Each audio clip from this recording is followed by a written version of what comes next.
¿Por qué le tengo que creer al general Williams y no a otros candidatos? Porque yo conozco cómo solucionar el problema. 1. Transformación de la policía. A partir del 29 de julio, más policías en las calles. Inteligencia. Investigación criminal.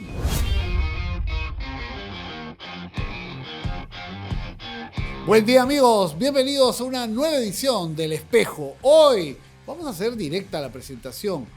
Nuestro invitado, candidato presidencial, fue prácticamente el último en subirse al carro de su candidatura, pero aspira a ser o llegar entre los primeros.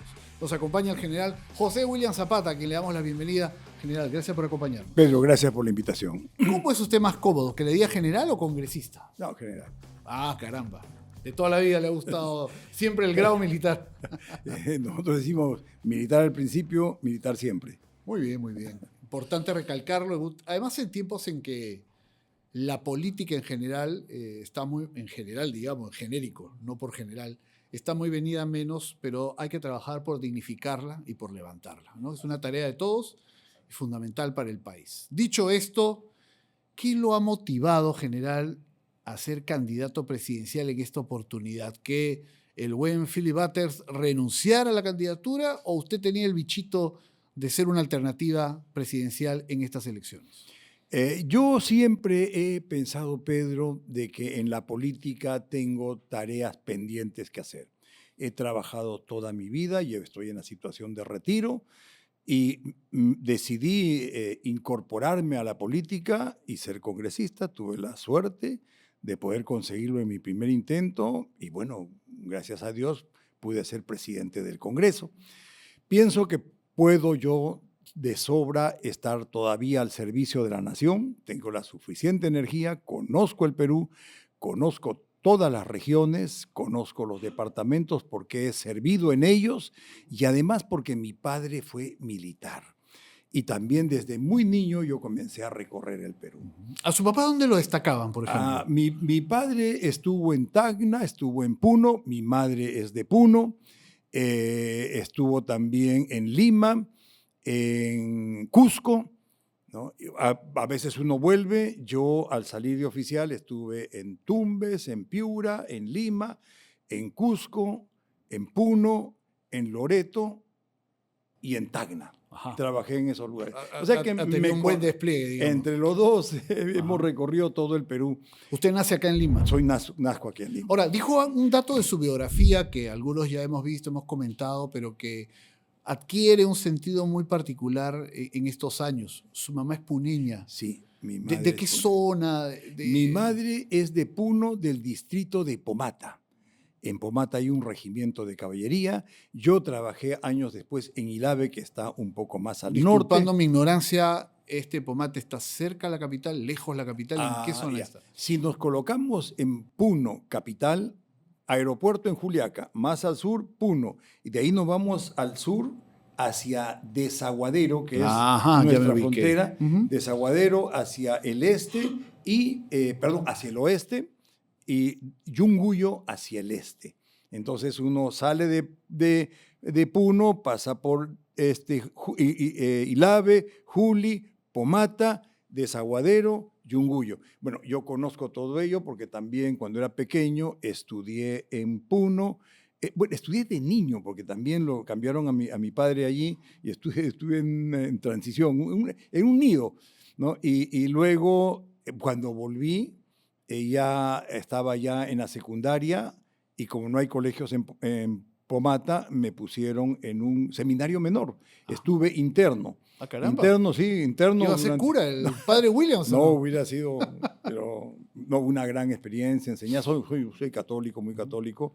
O sea, usted ha vivido sus años en Puno también. Sí, he vivido un año y he trabajado 2 más, son 3. Por ahí creo que por lo menos he estado 4 años entre el tiempo que estuvo mi padre y yo. 4 años y Ahora, medio. En Puno. General Williams, usted es consciente que en estos años, y es lamentable, hay que decirlo con toda sinceridad, es lamentable que con un sector importante de Puno haya un distanciamiento, un divorcio a nivel político, ¿no?, entre autoridades de Lima y lo que Puno representa para el país. ¿Siente que ahí hay un trabajo por recuperar, por hacer? Bastante trabajo por hacer. ¿Pero solo por elecciones? Pedro. No, es que lamentablemente Puno es un lugar que ha sido dejado por el Estado. Ha sido dejado por el Estado. Hay pobreza, hay desafección hacia el Estado, desafección hacia los gobiernos, hacia los políticos. No se ha Mucha invertido en Puno. desilusión que se Exacto, transforma en indignación. así es, no se ha invertido en Puno. Puno necesita un tratamiento especial. En Puno, en un año las heladas te pueden destruir todo. En otro año las inundaciones también te malogran todas, me refiero a las cosechas, ¿no? Y es un clima duro, por supuesto, ¿no? Entonces la gente necesita apoyo, que se les apoye. En Puno, en Pomata y en Trejuli hay bastante pesca de truchas y se debe reforzar ello. La agricultura, la ganadería puede funcionar muy bien. Y Entonces es cuestión de Ajá. ponerle interés, acciones de desarrollo, presencia del Estado y darles seguridad. Pero más allá de la oferta de lo que el Estado puede hacer, que es importante, porque hay que hacerlo, efectivamente, ¿usted tendría un mensaje para el pueblo puneño que lo puede estar mirando a usted como parte de un establishment, como parte de esa Lima tan alejada de lo que puede representar Puno? Sí, yo al pueblo de Puno, soy hijo de puneño, de puneña, los conozco y sé que necesitan apoyo. Yo puedo decirles que necesitan ustedes apoyo, necesitan presencia del Estado, necesitan acciones de desarrollo, necesitan seguridad y yo les recomendaría que escuchen a los candidatos, que me escuchen cuando vaya. Yo he tenido sin ser parlamentario por Puno, sí hice algunas tareas con Pomata y con Desaguadero, y ahí tengo a los alcaldes que pueden dar fe. Asimismo, ayudé también a Yunguyo y Lave, pero en menor intensidad a los primeros sí. Tengo un compromiso con Puno, sé que Puno debe salir del problema en que está, es uno de los departamentos que tiene más pobreza. Yo sí, con toda certeza, trabajaría por Puno, por las razones que me unen a Puno. Me unen a Puno, lo conozco desde ¿Piensa pequeño. ir en esta campaña, en la Sí, primera por vuelta? supuesto que tengo que ir. Sí, claro Bueno. que sí. Ahora, yo quería preguntarle, ya que estamos hablando desde el punto de vista personal, ¿cuándo siente la vocación para ser militar? ¿Por su papá, pero, o quizás no tanto, algún otro familiar? ¿O a qué edad, en qué momento? Yo en el colegio andaba entre marino y médico. Ajá, le gustaba el uniforme. Sí, y médico, marino. Y yo El recuerdo, uniforme blanco. sí, y mi padre es militar, o sea, ahí yo tenía un referente de caballería, me gustaba montar, los domingos montaba con mi viejo, entonces he vivido toda mi vida, ¿no? Desde pequeño, de lugar en lugar, me gustaba esa vida. Y yo recuerdo que un domingo hubo una ceremonia en la Plaza de Armas del Cusco, lo tengo clarísimo. Y yo fui con unos amigos de la villa militar donde vivíamos a ver la ceremonia. Usted vivía en Cusco. Yo vivía en Cusco, estaba en el colegio. Ya estaba en quinto de media, iniciando el quinto de media. Y yo andaba por ahí buscando, pensando en qué ser. Sí, me gustaba la carrera militar, obviamente. Entonces vi la ceremonia, vi los movimientos y seguramente eso hizo que se me afianzara más la idea de ser militar. Ese día, al inicio del quinto de media, yo decidí ser oficial del ejército, decidí meterme al ejército. Y unos días después le hablé a mi padre y a mi mamá de que quería ser militar. Y mi papá, bueno, me dijo, cuando vayamos a Lima vamos a ir a ver a las escuelas militar y otras cosas. Le pareció bien, ¿no? Sí, Le le dijo, pareció bien. Mi mamá sí, bien. porque sabe que el militar va de un sitio a otro sitio y una serie de cosas, y hay riesgos. Hay riesgos, te puedes morir en un salto de paracaídas, te pueden meter un balazo, o estás en zona de emergencia, te pueden y en matar. esos años, mediados de los 60 hacia adelante, hacia lo que iba a ser 1979, el centenario de la Guerra del Pacífico, había también la posibilidad de que hubiera alguna guerra exterior con algún vecino. La situación con Ecuador no era la mejor, además de Chile, digamos. Exacto, mi padre estuvo ahí cuando tuvimos esas fricciones o inconvenientes serios con Chile y hubieron evacuaciones por seguridad, entonces yo veía todo eso. Y obviamente mi mamá, ¿no? Entonces ella como que se preocupaba más. Mi padre miraba y decía, vamos a la escuela militar, entérate de las cosas. Y bueno, fue pasando el tiempo, yo les dije que sí quería ser militar de todas maneras. Entonces ese año a mi padre lo cambiaron a Tacna.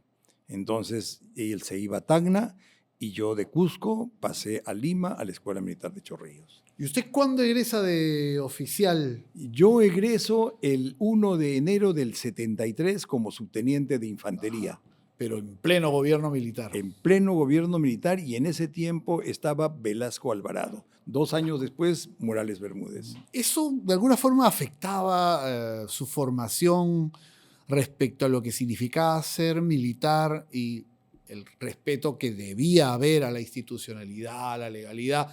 Era un gobierno de facto, era un gobierno militar, era un gobierno que en su momento tuvo mucha popularidad. Sin embargo, uno sabe cuando un gobierno es de facto y no constitucional o legal. Por supuesto que yo comprendí tiempo después lo que significa estar gobernados por un gobierno de facto, ¿no? Un Por lo gobierno, que era una dictadura. lo que es una dictadura que gobierna popular. sin Congreso, decretos legislativos, después el asunto de la En ese reforma los agraria. decretos leyes. Sí, decretos leyes, de reformas agrarias, y una serie de la prensa que fue también tomada, y una serie, las estatizaciones.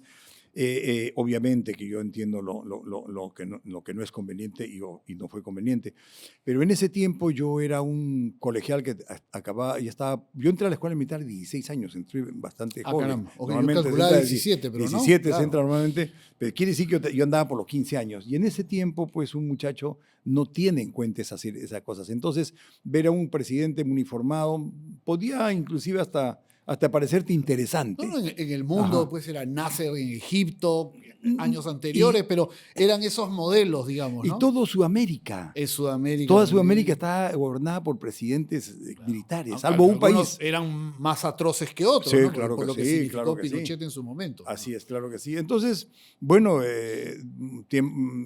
tiempo después entró el general Morales Bermúdez, que fue ya diferente, volvió a la democracia. Entonces, es así como yo entro. O sea, a usted como militar. joven oficial le tocó vivir esa transición, un nuevo gobierno militar, Morales Bermúdez, que le había dado un golpe a Velasco, luego los paros nacionales, alrededor también de un movimiento social importante, el año 77, 78, que llevan una asamblea constituyente, el regreso a la democracia el año 80, esos primeros gobiernos de los años 80, 85, 90, que hasta que llegó, digamos, Fujimori, pero que en el caso de un joven oficial, ¿cómo iban moldeando su visión de la vida? Íbamos bien. Yo estaba en el colegio, en quinto de media, y ya habían algunos problemas, porque recuerdo que habían como, no mítines, sino como revueltas en la calle. Había mucha agitación política. Agitación política. Claro. Y yo estaba en el colegio y con unos amigos nos íbamos a esa revuelta para verlo y estar cerca, o como jóvenes, ¿no? Y recuerdo que en una de ellas me cayó un palo de un policía en la espalda, Un garrotazo. Un garrote, unos palos de este tamaño. Entonces, pero para nosotros íbamos, nos veían los policías, salíamos corriendo, después otra vez. Era parte de la aventura. Era parte de la aventura, ¿no? Cuarto de media, comenzando quinto de media. Entonces, sí vi todos esos problemas que se daban. Poco tiempo después uno comienza a entender por qué sale un presidente militar, por qué entra otro, qué hay de Chile, que entró un presidente y se fue hacia la derecha, hacia el capitalismo, nosotros nos fuimos a la izquierda. ¿Qué significó eso años después? Entonces, todas esas cosas uno comienza a pensarlas, pero no tanto como después, ya cuando uno es oficial y va a las escuelas de formación, a las de perfeccionamiento y a las superiores, ya comienza uno a estudiar, ¿no? Asuntos relacionados. El sentido político, el sentido geopolítico. Exacto, ¿no? esos sentidos, y conocer realidad nacional, entonces comienzas a evaluar más las cosas, y además teniendo en cuenta, Pedro, que en ese tiempo los militares no votábamos. Yo voté por primera vez y tuve la suerte de votar siendo oficial en actividad antes de pasar al retiro, en el año en que estuve de jefe del Comando Conjunto.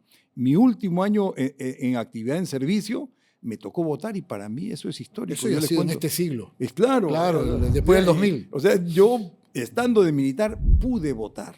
Ahora los militares votan, por supuesto. Claro. Y es lo correcto, porque son ciudadanos que tienen derecho a elegir. Yo le preguntaba a General Williams un poco acerca de esos aprendizajes y esos años formativos, porque ya luego usted como oficial del ejército ya le tocó también enfrentar lo que fue el terrorismo en el Perú, ¿no? Sobre todo del año 80 al año 92, la guerra contra el terrorismo, que siempre hay que recalcar algo que es histórico. Movimientos que además asesinaban autoridades elegidas, dirigentes sociales, ¿no? A todo aquel que se opusiera o se colocara en el camino o incluso no tomara partido, pero en las zonas de emergencia, Sendero Luminoso asesinaba a mansalva y luego el MRTA, sobre todo a nivel urbano. También hubo matanzas en algunas zonas del país.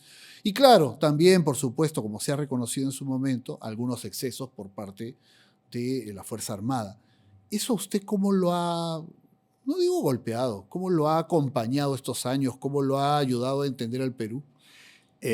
Yo por la... Su propia participación en esa guerra eso, contra el terrorismo. sí, por la formación misma dentro del ejército, yo decidí pertenecer a las fuerzas especiales. Entonces, de teniente yo hice el curso de comandos y luego seguí haciendo cursos de ese carácter. Eso hacía de que recurrieran a oficiales al principio de fuerzas especiales, comandos, para que vayan a la zona de emergencia y vayan comprendiendo, vayan enfrentando el problema y hasta que iban yendo más oficiales. Yo creo que el asunto de la lucha contra el terrorismo le compete al nivel político, al nivel estratégico, político, estratégico nacional y militar también, ¿no? Y luego al operativo. Yo creo que ahí saltaron los políticos en ese tiempo a la parte militar operativa, cuando hemos tenido que tener también una evaluación desde el punto de vista político, entender el fenómeno. Estamos hablando de la época de la Guerra Fría, ¿no? Claro, años 80. Exacto. La Guerra Fría termina en 92. O sea, era todos esos momentos. Y antes, el 75, ya tuvimos los problemas, ¿no?, del MIR y problemas con un grupo de izquierda, de comunistas. Del 65. La del 65. O sea, cuando en el mundo, y obvio que Sudamérica no estaba exento de eso, comenzaron a entrar todos esos movimientos de comunistas, socialistas. No solamente hubo formación ideológica comunista, ¿no?, maoísta, sino también hubo apoyo económico durante muchos años. Exacto, y así es como entra los movimientos marxistas, leninistas y luego los marxistas maoístas. Entonces fuimos aprendiendo del asunto. Sobre la marcha. Sobre la marcha. Y tuvimos que enfrentarnos al terrorismo. Yo he entrado a zona de emergencia como 4 veces, por lo menos. ¿Cuándo fue la primera vez? La primera vez fue el año, y yo acababa de casarme, el 81, el 82. El 82 fue la primera vez porque el 80 interviene la Fuerza Armada y la Policía. En diciembre del 80 entra las Fuerzas Armadas porque para eso ya había pasado Chuchi. Habían incendiado las... Sí, claro. En mayo fue Chuchi. Exacto. Claro. Entonces, yo el 80 andaba trabajando en el 81 y andaba trabajando por Puno.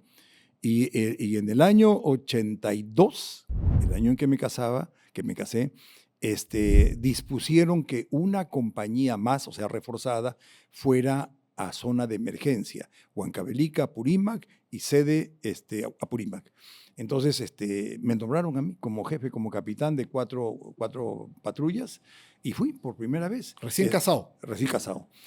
Recién casado. Y ahí estuve... Y ahí eran enfrentamientos eran momentos alturas difíciles, por supuesto, estábamos comenzando, ¿no? Y ahí estuve más o menos unos 5 meses. Recuerdo que salí para noviembre y al año siguiente volví a Puno, que era mi lugar de donde había salido. Esto fue ya el año 84, porque el 83 me tocó estar en Apurímac, Huancavelica. Termina el 84 y sale mi cambio a Ayacucho, nuevamente. O sea, primero fui destacado. Entonces, el 85 voy a Ayacucho, obviamente me despido de mi familia, porque allí la cosa era diferente, uno se iba cambiado, al igual que la vez anterior, uno va sin familia, sin hijos, sin nadie, ¿no? Y a vivir todo el año, y en Ayacucho nosotros yo trabajaba en una compañía especial, ¿no? Que tenía las labores operativas, y allí teníamos 4 semanas de trabajo por 1 semana en Lima de descanso. Claro. Y era intensa la Y tarea. ahí era dentro del cuartel. No podía usted salir solo a patrullar. Solo a patrullar, solo a operaciones. Y no se salía. Sí nos daban, me acuerdo, 2 horas la mitad del cuartel el sábado y 2 horas la otra mitad del cuartel el domingo, pero teníamos que salir en grupos no menores de 5. Y salíamos 1 hora con una lista que te pasaban, y después de 2 horas, otra vez el oficial de servicio pasaba lista de que todos los que habían salido estén formados ahí, y listo, ahí el cuartel. Entonces vivimos así. Yo volví nuevamente años después. Bueno, estuve trabajando en las Fuerzas Especiales, fue por alguna razón, y luego un buen tiempo también estuve cuando comandé la Tercera Brigada de Fuerzas Especiales en el Guayaga, y estuve ahí de comandante general. Fueron años muy duros, no solamente Sí. para quienes combatían al terrorismo, sino también para la población civil que a veces se encontraba ante el fuego de un movimiento criminal que intentaba ganarlos para su causa, y si se mantenían neutrales o no querían participar, terminaban asesinando a sus líderes, ¿no? Y esas son matanzas que Sendero ha perpetrado y están registrados como parte de la historia. Pero quería preguntarle a usted, general, que es una figura dentro del ejército muy respetada y que además a usted nunca lo han sindicado de haber participado en algún acto violatorio de derechos humanos. En algún momento alguien dijo algo, se investigó, no quedó en nada, pero por lo general a usted no se le ha sindicado en nada de ello. ¿Qué pasó para que algunos militares actuaran asesinando en algunos casos, ¿no?, comunidades, niños? ¿Qué pudo haber llevado a un militar, usted que es parte de la familia militar? ¿Cómo se explica usted a sí mismo esa situación? Yo creo, Pedro, que es el momento en que vivíamos y la forma que tiene cada persona de reaccionar. Vivíamos en una situación que era difícil, una situación sobre la cual puede reaccionar cada persona de diferente forma. Entonces hay algunos que obviamente se metieron en problemas, ¿no? Y están en procesos judiciales. Lo que es lamentable ahora, sí también cito, es que después de 35 y 38 años sigan en procesos judiciales. De una situación que se dio donde los militares fueron y los policías, bueno, los comités de autodefensa y las rondas sí estaban en el lugar, fueron al lugar a servir, ¿no?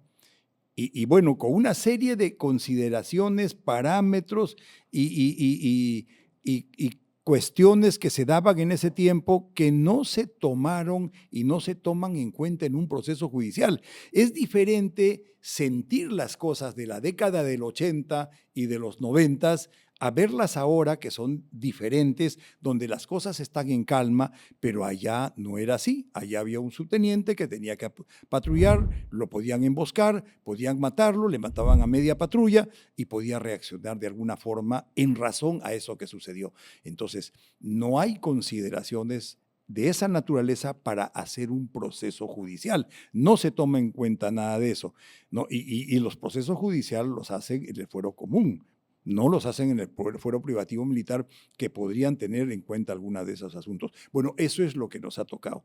Y en ese sentido sí quiero aprovechar tu pregunta, porque ya hay una ley clarísima que dice que los hechos de lesa humanidad en el Perú deben ser juzgados en ese sentido a partir del año 2002, que es el año en que el Congreso de la República aprueba la Convención de Roma, que 3 años antes la aceptó el gobierno peruano, lo que significa que a partir del 2002 hacia nosotros, hacia adelante, se sanciona o se juzga por lesa humanidad. Antes no existía esa figura. Puede haber crimen, puede haber cualquier tipo de hecho homicidio, hubo, puede haber lo homicidio calificado. De hecho lo ¿no? hubo, ¿no? Entonces, ¿qué sucede? De que como no se está acatando esa ley, y obviamente no lo quiere hacer el Ministerio Público, pese a que el Tribunal Constitucional acaba de dar una sentencia, y en esa sentencia dice de que deben ser los delitos de lesa humanidad ser tomados en cuenta a partir del año 2002. O sea, en ese sentido usted coincide con Fernando Rospigliosi y con toda esta defensa que ha hecho de la norma que usted ha citado. Por supuesto, ¿No? porque, Bueno, porque, está bien, es su porque punto es de legal y porque el Tribunal Constitucional ya lo citó. Ya citó el Tribunal Constitucional ello y dice de que los delitos que vienen después del año 2002 son los que se juzgan, Bueno, no antes. Pero estamos en es ese una asunto. posición legalmente polémica, no la voy a discutir, pero creo que ya el pueblo peruano ha ido conociéndola y ya tiene sus conclusiones respecto a qué es lo correcto, qué no es correcto. Y ahí el presidente del Congreso, Fernando Rospigliosi, está dando una batalla bastante polémica. Veo que usted coincide con él en ese punto. Claro, No me en ese sorprende, punto. tratándose de un militar como Acaban usted. de condenar a 20 años a un coronel que es de Chavín de Huántar y por un hecho que sucedió hace más de 30 años. Y yo hablé con él, me dijo, no hay pruebas que me consideren. Lo han condenado, bueno, ahora le queda la Suprema, ¿no? Ese es un problema que se está dando ahora, ¿no? Y es parte de esta lucha contra el Pero usted es terrorismo. consciente que alguien dirá, si Williams es presidente, va a batallar para que los casos de presunta violación a los derechos humanos que corresponda a la época de la guerra del terrorismo queden en nada.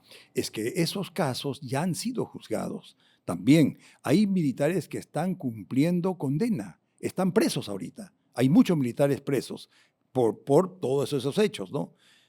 Pero obviamente la figura, ¿no? Criminal es otra. No es esa, porque esa no va a prescribir nunca. Entonces, nosotros los militares pensamos que sí, han habido excesos, que sí se deben enjuiciar, pero hagámoslo conforme dice la ley y castiguemos a quien tiene que castigarse y consideremos también, tomemos en cuenta que esas personas fueron a General luchar. Williams, está clara su posición. Hablemos ahora de temas de campaña. Me interesaba mucho conocer un poco sobre sus años formativos, creo que ya hemos tenido una idea de ello, pero sobre su campaña propiamente. Hay quien dirá, el general Williams, que ha comandado fuerzas especiales, que fue el líder del comando Chavín de Huántar y que además el país lo conoce por otras misiones que ha liderado, tiene un conocimiento respecto a lo que el rol que puede jugar la Fuerza Armada, la policía, en el combate a la delincuencia. Pero probablemente es una persona muy mayor, tiene 75 años. ¿Qué respondería usted? Va, en el poder cumpliría sus 75. ¿Ya quiere que le rebaje uno? Ok, 74. Sí. No, yo creo que tengo la suficiente energía y estoy en condiciones de hacer todo lo que me propongo. Lo he hecho toda mi vida y como lo citaste hace un momento, he comandado Chavín de Huántar desde el interior, no desde afuera, entre los primeros hombres. He estado en zona de emergencia 4 veces, estuve también en el CENEPA, comandé también, ¿no? El tema de la rebelión de Andahuaylas, ¿no? Y bueno, en el Congreso... O sea, en ese sentido, creo que sobre su foja de servicios no hay duda. Le preguntaba lo de la edad, no porque yo sea un opositor a las personas que están arriba de base 7 que pueden servir a su país, sino porque algunos también decían, el general Williams está un poquito apagado, no se le ve la campaña, entró tarde a la campaña, ya sabemos que renunció el candidato Batters, entró usted, pero que como que no lo han visto correr la cancha como a otros candidatos. Sí. ¿Usted tiene alguna dolencia, algún malestar, algo que lo limite como candidato? No, ninguna dolencia, ningún malestar, estoy físicamente muy bien. Lo que sucede es que, como tú acabas de decir, ¿no? Los demás candidatos están corriendo hace ya muy buen tiempo y otros ya tienen todo atrás, toda una historia de más de 2 años, 3 años, partidos que se han creado. Yo he comenzado días antes de Navidad y hemos recorrido el norte de Tumbes, Piura, Lambayeque, La Libertad con mucho éxito. Hemos estado en 12 distritos, pero nos hemos detenido en los 12 distritos. Hemos hablado, hemos hecho mítines pequeños o medianos, hemos hecho caravanas y he entrado a 5 mercados, sin ningún problema, sin ningún problema. He abierto 5 locales y en Tacna, que fue donde comencé, tuvimos más o menos entre 4.500 y 5.000 personas. Yo creo que Sí, cierto. He comenzado después que todos los demás. Ahí tengo yo un asunto que no me favorece, pero pienso que voy a recuperar eso fácilmente. Estuvo en Tacna. Estuve en Tacna, ¿Y sí. cuántos piscos se tomó? No tuve tiempo de tomarme ¿Cómo? Pero ninguno. ¿cómo va a estar en Tacna, pues, general, y no se va a tomar un No pisco? tomé ni un pisco porque fue todo tan rápido. Y los vinos de Tacna son muy buenos. Son también, pero tiene que Sí. tomarse un pisquito, caramba. ¿Qué van a pensar los taneños, moqueguanos Los y moqueguanos, arequipeños también, que tiene que usted llegar por ahí? Los moqueguanos sí tienen buen pisco. ¿Cuál es, diría usted, el elemento respecto a lo que debe ser el combate a la delincuencia del que los demás candidatos no hablan y para usted es clave? ¿Cuál sería el signo distintivo? Fíjate. ¿Por qué le tengo que creer al general Williams y no a otros candidatos? Porque yo conozco cómo solucionar el problema. Sé que puedo hacerlo. Yo sé cómo se comanda a la Policía Nacional, cómo se comanda a las Fuerzas Armadas. Sé cómo piensan y sé dónde encuentro las cosas que no están bien. Y sé cómo manejar la comunicación y el comando con ellos. Y sé cómo piensan.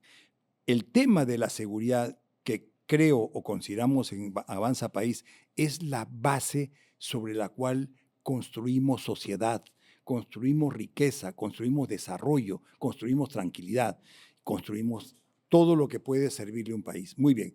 Y la seguridad nosotros la estamos viendo. Y en esa tarea sí la estuve haciendo antes, bastante antes, y la conozco clarísimo. Primero, la que tiene que ver con el orden interno, orden público y seguridad ciudadana, que la abordo de dos maneras. Uno, de inmediato, cómo actuar contra la delincuencia, y otra con una tarea que significa una transformación de la policía. Todo eso es un punto. La segunda, penales e INPE. La tercera, fronteras y migración. Y la cuarta, minería ilegal.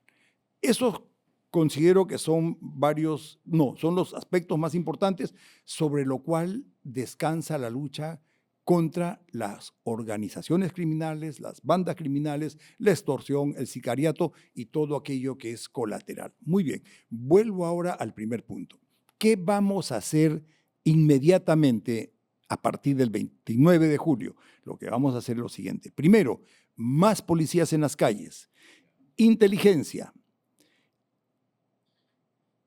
investigación criminal, policías especializados en la calle. Me estoy refiriendo al escuadrón de emergencia, me estoy refiriendo a DINOES y me estoy refiriendo también a aquellas unidades especiales que deben actuar encontrando al delincuente, buscando al delincuente, enfrentándose con el delincuente, luego de que inteligencia e investigación criminal le hayan dicho el lugar. Permítame una chiquita. Usted dice, más policías en las calles. Sí. ¿De dónde los va a sacar? Ahora te digo. Y esto lo hemos hecho con unos policías que están en retiro, que conocen el asunto, otros que están en actividad y personas que saben esto y son también civiles. He trabajado con Remigio Hernani, Vicente Álvarez, Juan Padilla, Moisés del Castillo, entre otros, y conocen el tema. ¿De dónde vamos a sacar los policías? Primero, tenemos que ver que toda la policía que no está haciendo una tarea que puede ser reemplazado, ¿no?, por un trabajador o por un estudiante o por alguien que haga la tarea esa, vaya a las calles. Lo otro, menos escritorio, más esquina. Luego de eso, nosotros podemos en poco tiempo tener policías en la calle y que vengan de ser capacitados en sus escuelas con licenciados de los mejores. En lugar de que estudien 2 años, lo haremos que estén 1 año, 8 meses, perfeccionándose. Obvio que también las cosas no pueden hacerse de inmediato. Por eso es que dije de que tenemos que sacar a esa policía que es especializada, escuadrón de emergencia, DINOES, unidades especiales, que salgan a las calles de inmediato. También eso significa que vamos a tener en las comisarías alguien de inteligencia, que ya han hecho cursos. Falta refrescarlos y que puedan tener información también. Y obviamente tenemos que tener presupuesto para tecnología. Eso es fundamental. Para logística. Claro, tecnología, logística, vehículos y entrenamiento. Si una policía no está entrenada, no funciona. No sabe reducir. Yo escucho generar un clamor permanente. Trabajo en un noticiero todas las mañanas, en nuestro noticiero matinal, junto a 2 compañeras, pero cuando conversamos con los peruanos de a pie, en Lima y en regiones. Lo que la gente reclama con insistencia es patrullaje. La gente no ve a la policía, no los ve patrullando, y eso se debe a muchos factores. Pero ahí va a haber un cambio significativo Sí, si usted llega al poder. por eso es que yo te digo de que el escuadrón de emergencia y esas unidades especiales van a patrullar, van a hacer rondas, pero también van a actuar con inteligencia, con otras personas, con otros policías que le van a dar la información y van a golpear. Y van a detenerlos, y van a capturarlos, y van a llevarlos al Ministerio Público. Toda esa es una tarea inmediata, terminando en el entrenamiento, obvio, ¿no? Desde el manejo de armas, disparar, tiene que haber munición para que disparen, tienen que saber reducir al delincuente, no tienen que hablarle mucho ni discutir con la persona, siéntese, se acabó y ya está. ¿Es necesario, general, renunciar a la Corte Interamericana, salirnos de la Convención de Costa Rica, como señalan otros candidatos? Y yo creo que la Corte Interamericana de Justicia y la Comisión no le ha... Hay un descontento en el Perú al respecto. Sí, claro, es ¿Por evidente. qué? Porque ha beneficiado a terroristas, los ha recompensado, los ha dejado libres. Entonces yo no veo mucho que nos pueda servir. Es una posibilidad que nosotros la tenemos presente, ¿no? Y que podría darse. Pero también yo soy consciente de que tengo que saber priorizar. Si yo me voy a meter eso de inmediato, pues voy a tener que enfrentar 2, 3 cosas a la vez. Primero terminemos esto y luego salgamos. Y por eso es que te hablé de esa ley, ¿no? La que dice que los delitos antes del año 2022 no deben ser sancionados con lesa humanidad. 2002. Que ese es un problema. Si se cumple esa ley, pues ya hemos dado un paso muy importante al respecto de la Corte y todo lo demás.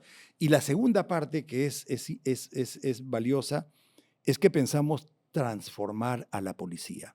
Una transformación, Pedro, significa desde manejo de la visión misma, no cambio de la visión, pero un manejo de la visión, de la misión, los objetivos, la estrategia, las acciones, la educación y sobre todo la cultura organizacional y también la institucionalidad. Los 2 últimos conceptos son los que te dan los valores y principios que deben comenzar a servir para la educación. Pero, y esto, aquí termino, esto significa de que de nuestra Policía Nacional vamos a tener una Guardia Nacional y una Policía de Investigación Criminal, cada una con sus escuelas de formación, su plan de carrera, su comandante general. No hay que yo estoy trabajando en una comisaría, después aparezco en inteligencia, o que estoy en inteligencia y aparezco en tránsito. Te pusiste aquí te formas, aquí te especializas y te comenzamos a enseñar institucionalidad y también cultura organizacional a esos valores. Para que todo eso camine, es importantísimo también vencer la corrupción. El Estado peruano lamentablemente es muy corrupto o muy susceptible de ser corrompido. ¿Qué va a hacer ahí, general Williams, si es presidente, para que todo esto que nos ha dicho que se puede hacer en el combate a la delincuencia sea efectivo? Porque mientras las autoridades sigan amenazadas o sean parte de la corrupción, esto no va a cambiar. En efecto, así como en la policía nosotros tenemos que trabajar, como te dije, con los policías jóvenes, con esos 2 conceptos, institucionalidad y cultura organización, que son valores y principios, y hay que metérselo fuerte. Y también tenemos que volver a lo que había antes. Antes, cuando un joven se presentaba a la Policía Nacional, iban los policías a la casa, hablaban con los padres y buscaban en el barrio. Eso yo sé que ya no se hace porque así nos lo han hecho conocer los mismos policías. Entonces, por ahí comenzamos. Y lo que es importante, tenemos que tener buenos jefes. Porque si no hay ejemplo, las cosas no funcionan. Claro, eso entonces es arriba y también al bajo y al medio. Muy bien, en ese sentido, tenemos problemas de corrupción, tenemos problemas de informalidad, tenemos un Estado que es inoperante, es informal, tiene corrupción, se demora mucho en sus trámites, no las hace como debe ser, no le da la facilidad al ciudadano para que pueda hacer sus trámites pronto, ni a la pequeña empresa ni empresa para hacerlos. Entonces tenemos que comenzar colocando viceministros, directores generales y los otros directores y funcionarios de reconocida calidad y honestidad. El que se equivoca se va. se va de inmediato. Si no, o sea, no hay segundas oportunidades. No, y es que tampoco no pueden ir personas que no son competentes, tampoco amigos que no van a funcionar. Si partimos por eso y se les dice, vienen señores, tienen esta tarea y se van si no funciona. Se van si no funciona. Entonces tenemos que comenzar a cambiar. Y obviamente ahí viene reducir el Estado donde se pueda. Entonces es más fácil de controlar. Es obvio que la corrupción y la informalidad nos están haciendo muchísimo corrupción daño. A todo nivel. Ve usted lo que está pasando en Palacio de Gobierno. ¿Usted sigue considerando que el señor Gerí debe ser presidente hasta el 28 de julio, a pesar de todo lo que se conoce? Yo creo que el señor Gerí se ha metido en un grave problema por falta de transparencia, sucesión de errores, problemas con los que no quiere, con los que no debió reunirse, mentiras. Lamentablemente ha llegado a esa situación cuando lo que esperábamos era su buen inicio, generar confianza, ver la posibilidad Organizar de que elecciones y combatir a la delincuencia. a eso voy. Era hacer una transición muy buena y luego avanzar todo lo que podía en inseguridad y lo que podía en minería ilegal. Y aquí sí quiero hacer una precisión que siempre lo hacemos en Avanza País. Nosotros vamos a ir tras la formalización, pero vamos a quitar la minería ilegal. Si esas cosas las hubiese hecho, me refiero a los inicios de los dos últimos temas, y darnos unas elecciones tranquilas, pues estaríamos bien. O sea, lamentablemente el presidente se metió en problemas él solo y ahora está denunciado en el sistema de justicia, en el Congreso, y su futuro se le ha malogrado. Entonces se ha metido en un problema innecesario. Pero y nos ha metido en un problema innecesario. Como buen militar y estratega, ha vadeado usted la pregunta, ¿no? Me ha rodeado, no. Ha hecho pinzas, ha caído, ha hecho un desborde. Han caído 4 batallones encima y no me ha respondido. No, pues. ¿Debe permanecer el señor Gerí o debería irse, fíjate, volver al Congreso? El día de... Pues no se le puede sacar el Congreso. Claro, el día de ayer ya Avanza País firmó la moción para hacer una sesión extraordinaria, que es un procedimiento que debemos hacer. Tenemos que hacer más allá de los anuncios, ya firmaron la moción. Ya está firmada. Para que haya un pleno extraordinario. Exacto, ya está firmado por nosotros. ¿Y allí está decidido votar por la censura o todavía no llegan a eso? La situación del presidente es difícil, pero sin embargo, como tú comprendes, es un procedimiento parlamentario y que tenemos que estar en ese procedimiento que es... Pero no han tomado todavía entonces una posición. Una posición final, no. Si se queda o se va. No, todavía no. Es que no estaría bien que yo adelante algo si no lo hemos escuchado, aunque ya más o menos sabemos lo que vamos a escuchar, pero salir responsable. No, podría tener una respuesta política, sin embargo entiendo que no la tienen aún. No. Somos sido muy estrictos en eso. Queremos escuchar lo que nos diga y tiene que también decirnos la mesa directiva si es censura o es vacancia. Porque yo he leído a constitucionalistas sí, van por acá y por acá. Pero ahí la pregunta importante que muchos también se hacen, ¿y quién asumiría? Eso. ¿Quién asumiría? Bueno, tendría que asumir alguien de ahí. Tenemos que buscar no sé, a alguien cuando que hubo el anterior... Por eso cuando Pedro, hubo la vacancia, nos han metido en un problema grave. Cuando hubo la vacancia, en este caso la destitución, ¿no? De Boluarte, y usted todavía no era candidato a presidencial, ¿no le dijeron, General Williams, es su momento, usted podría encabezar el gobierno de transición? Mira, en más de un momento me lo han dicho, y eso es público en el Congreso, lo saben las bancadas. No, pero por eso le pregunto. Sí, ¿Se acercaron y le dijeron, tú podrías ser? Sí, pero obviamente yo soy disciplinado, pertenezco a un partido, lo tengo que hablar con mi bancada, con mi partido. ¿Pero usted hubiera aceptado en ese momento? Yo tengo que hacer lo que es más conveniente para el país, para mi partido y para nuestras pretensiones que vienen después. En ese sentido, nosotros en Avanza País dijimos que no. No era candidato. No era candidato. Claro, usted no era candidato. Ajá. Pero si se lo hubieran planteado como una posibilidad real, estamos hablando de algo que ya pasó, una probabilidad que no se dio en el sentido estricto, pero si se lo hubieran planteado, usted hubiera aceptado... El planteamiento, sí, fue por lo menos conversado, pero sobre el planteamiento está la decisión del partido. Y el partido consideró conveniente que no en su esfera personal, entonces a usted le hubiera gustado... yo me sujeto a lo del partido. Eso está lo clarísimo. Personal no. No, pero lo personal a usted le hubiera gustado. Yo si hubiera aceptado, si se hubiera dado, hubiera tratado de hacerlo. Es una buena posibilidad, obviamente, que me pasó por la cabeza, pero como también me pasó por la cabeza la posibilidad de poder continuar yo, porque lógicamente no hubiera podido presentarme al Senado ni otra cosa, entonces tenía que ver también qué hacer, ¿no? Y si el partido considera que no es recomendable, Ok, pues ok. vamos para adelante, Bueno, no es recomendable. mucha gente me dijo, hubiera sido bueno que Williams sea, pero al final la mayoría quería que sea Gerí. Entonces, claro, no es que hubo un grupo importante que dijo, oye, no, que Gerí dé un paso al costado porque tiene antecedentes extraños y pongamos o a Quiabra, que en su momento se habló de Quiabra, o a Cueto. Williams. Claro, podía ser Cueto. Nosotros, hubo una censura y nosotros votamos a favor de la censura. O sea, digamos que en contra de Gerí, todo Avanza País. No, estaba Cueto también como candidato y en la vicepresidencia de Cueto estaba un parlamentario nuestro. Obviamente nosotros hemos tenido que votar hemos estado de acuerdo con que Cueto hubiera podido ser y no José Gerí. Ahora, hemos hablado de lo que sería su plan contra la delincuencia común, contra el crimen organizado, pero yo quería preguntarle en su condición de militar también y de político, si hay un tema que se ha convertido en una situación dolorosa para el Perú, es que cuando hay estallido social, cuando hay algún tipo de manifestación política en ciudades del Perú, y nos ha pasado en Lima y ha pasado en el sur, hay muertos, general. Algo que no ocurría antes. Usted me está contando, cuando era muchacho en el Cusco, hubo una algarada, le metió un garrotazo, pero usted pudo regresar a su casa y estuvo con sus padres sin ningún problema. Hoy en día mueren jóvenes, mueren adolescentes, ¿no? Y yo entiendo que puede haber alguna persona violenta que enfrenta a la autoridad y en esa situación se puede dar también una reacción de la autoridad que pueda terminar en un deceso, podría darse.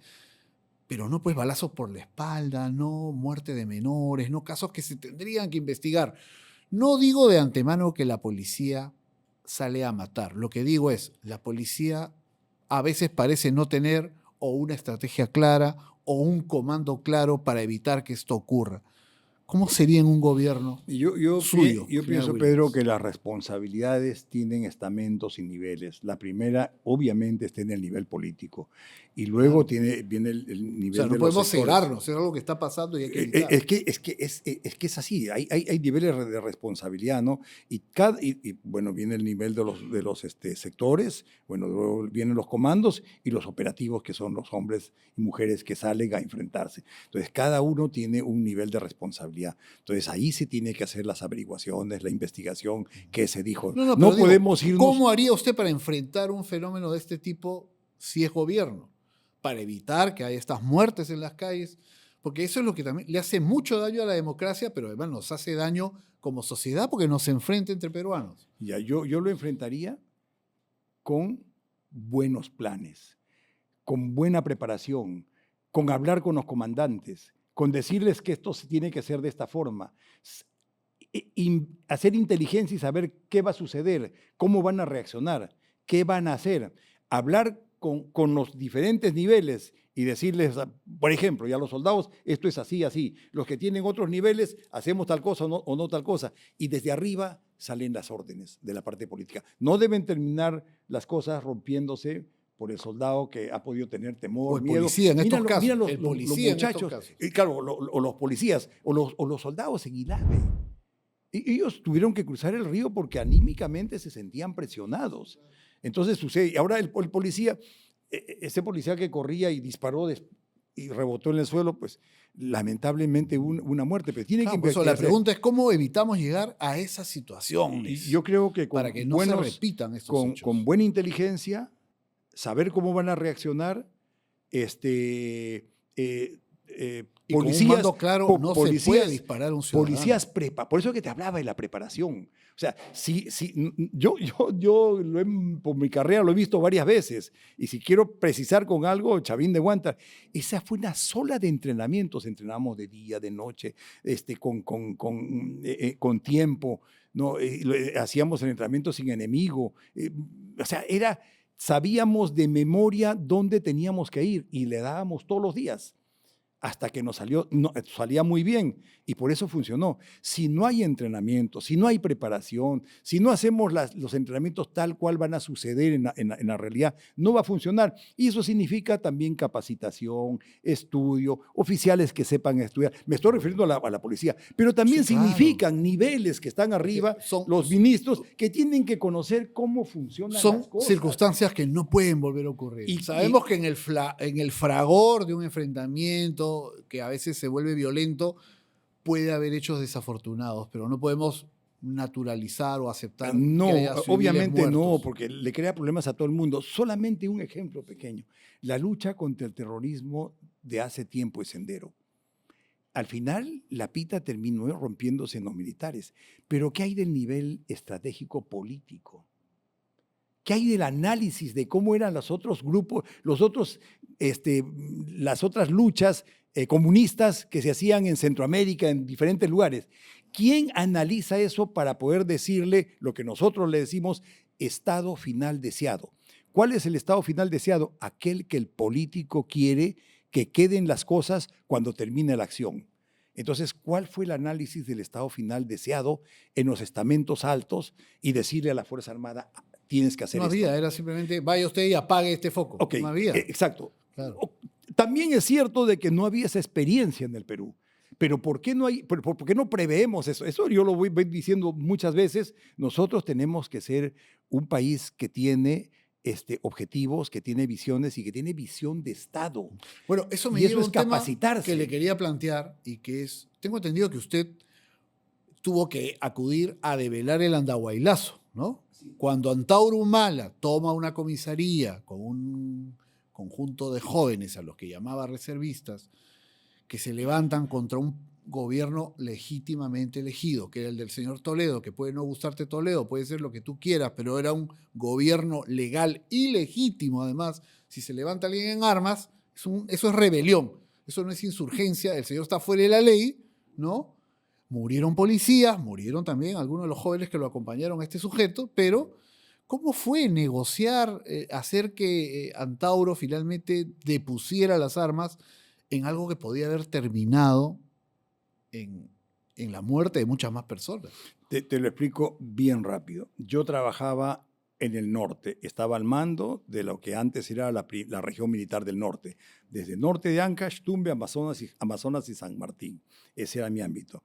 El día 1 al mediodía, cuando ya se había dado el Andahuaylazo, me llaman por teléfono, el comandante general me dice, somos amigos Pepe, ven, porque el presidente quiere que vengas. ¿Pero a qué? Le dije, ya te vamos a decir.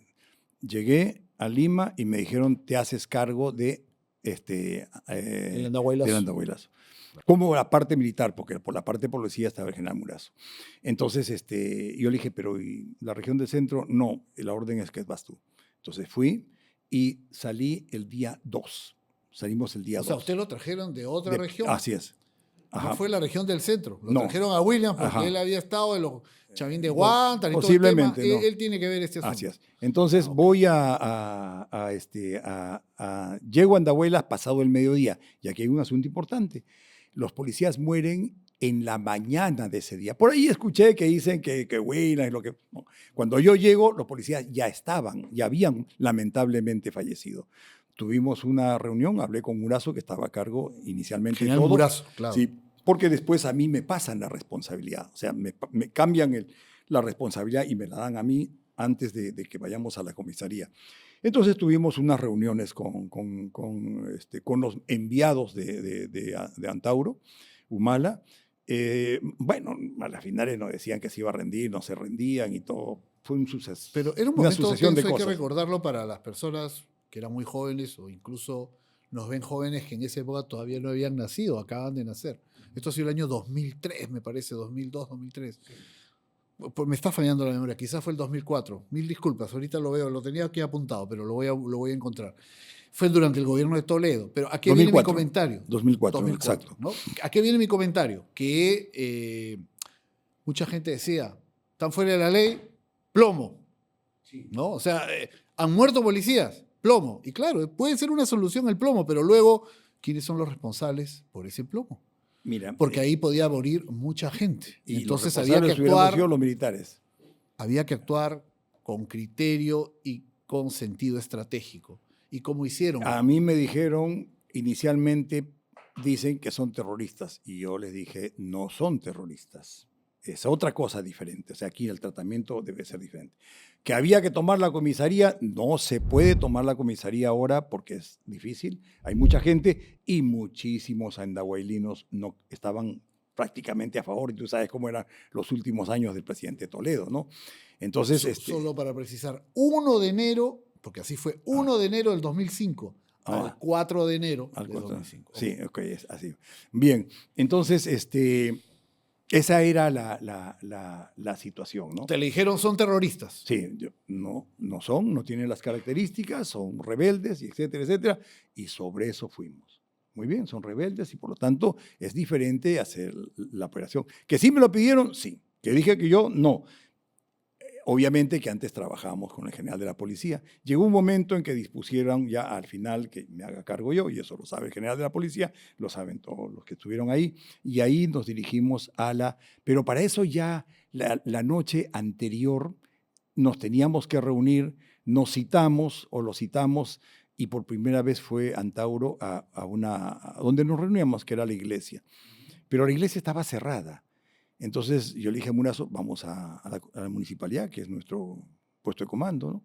Fuimos a la municipalidad, después de conversar cosas ya de detalles, pues no podía salir, ya no podía irse, ¿no? Él también dijo, yo me quiero quedar ya. Después quiso irse, pero después ya no se va. Se va, es un problema. Y luego lo embarcamos en 2 carros de la policía, 3 carros de la policía, puse unos comandos ahí, hacia Ayacucho, de Ayacucho a Lima. Nosotros nos quedamos, hablé con el segundo me dijo, mañana nos rendimos en general, era un oficial, un comando también. Entonces, y al día siguiente hubieron una serie de situaciones como que no nos rendimos, que queremos afuera de la comisaría, que con nuestras armas, que no las armas. Entonces, yo tomé unas decisiones, ok, armas en el suelo, desarmadas. Entonces usted buscó una vía para que se diera. O sea, tenía que solucionarse el problema, porque se decían cosas que por el sur venían personas a ayudarlos, y eso no podía esperar. No podía esperar porque no sabíamos qué iba a pasar, ¿no? Entonces fuimos a la comisaría, caminamos, bueno, en el camino pues todo el mundo, mucha gente nos insultaba, ¿no? Decía de cosas, ¿no? Llegamos, todos ellos muy bien, los no caceristas, no hicieron resistencia, no fueron nada. Entonces dejaron que los conduzcamos, los subimos a un bus, hubieron problemas con el bus, que los querían bajar, tuvimos que empujar el bus y granadas lacrimógenas y cosas así. Y al final terminó el asunto, los llevamos, ya para eso Antauro estaba en Lima, había terminado todo el problema y eso sucedió. Aquí lo importante, y por ahí escuché decir de que yo había estado antes no, yo llegué después. Murazo llegó después. Llegamos juntos, él por su lado y yo por mi lado, llegamos después de los hechos. Entonces ahí no hay ninguna responsabilidad de nosotros. Lo que sucedió es eso. Lamentablemente pasó también con nuestros licenciados. Y bueno, yo creo que esto debe servir como una experiencia para todos, partiendo del mismo Antauro, que ha sido militar, y hay que saber entender y reconocer, ¿no? Porque debe quedarle fibras ahí como militar, y los soldados también, que ese fue un error, que así no se llega al gobierno, nunca va a funcionar. Y sí quiero aprovechar esto porque sí es de mi interés hacer conocer que en algunos momentos han hablado de mí y a Comarca y Ayacucho, ¿no?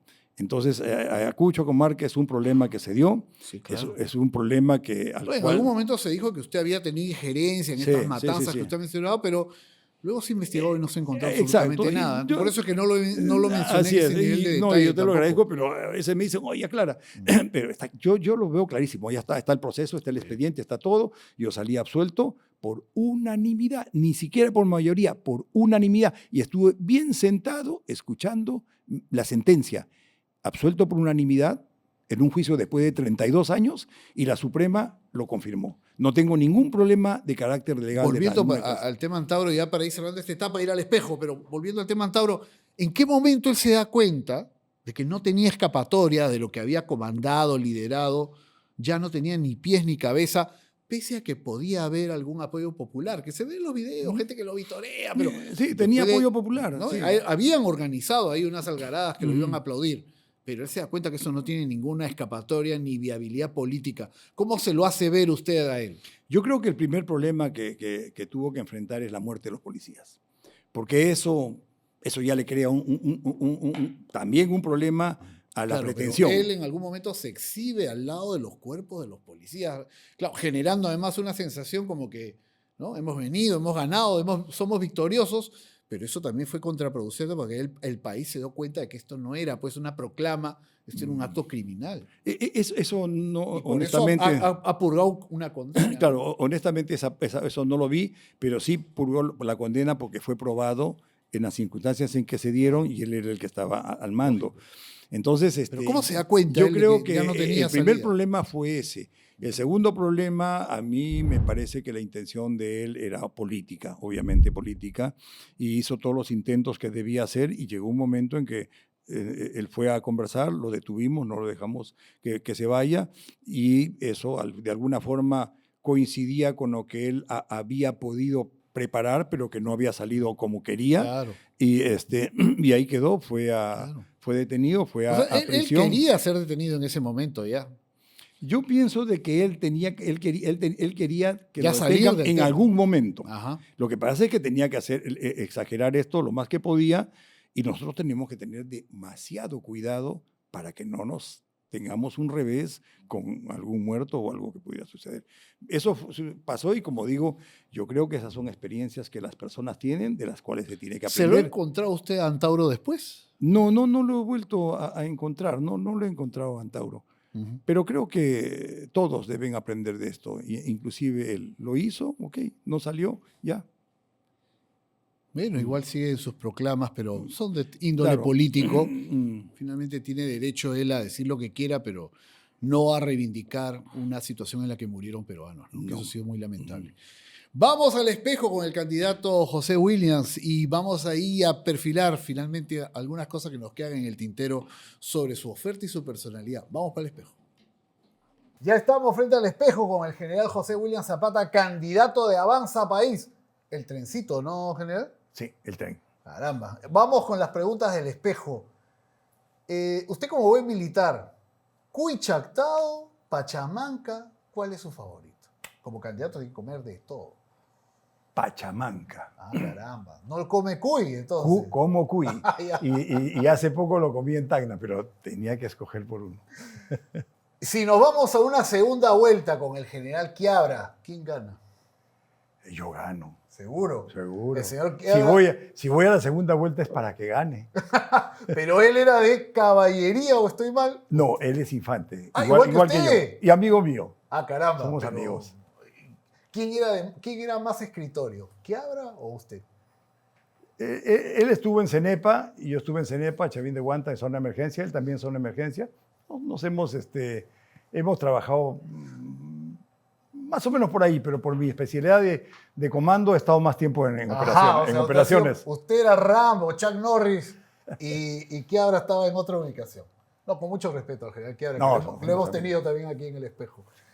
¿Cuál es el mensaje para los jóvenes que probablemente miran al general Williams y dicen, es un señor bien plantado, es un señor mayor entre los candidatos, ¿qué me puede ofrecer a mí, joven, que quiero un Perú distinto al que he vivido? Yo a los jóvenes les digo de que esta tierra, esta patria es de ustedes y tienen que defenderla, tienen que tomar partido, tienen que interesarse por la política, interesarse por el desarrollo.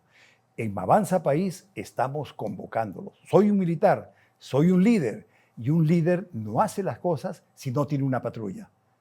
Todos juntos hacen la tarea, la misión. Por eso es que ustedes, yo los invito a que sean parte de mi patrulla. ¿Vuelve el servicio militar obligatorio? El servicio militar debe ser voluntario, pero con mejores perspectivas y que le den más interés al ciudadano. Bueno, que le interese más. Esa pregunta venía encargada. Alguien me escribió, me dijo, pregúntale si vuelve el servicio militar obligatorio. En todo caso, estamos obligados a votar, a reflexionar y a esperar que los peruanos elijamos a la mejor opción. Así que mucha suerte, general Williams. Lo tendremos seguramente más adelante, ya llegando a la elección, en el espejo. Y si se da esa segunda vuelta con Quiabra, ya quiero ver cómo se arregla eso, ¿no? Mucha suerte. Gracias. Muchas gracias. Gracias. Y gracias por acompañarnos en el espejo. También, gracias.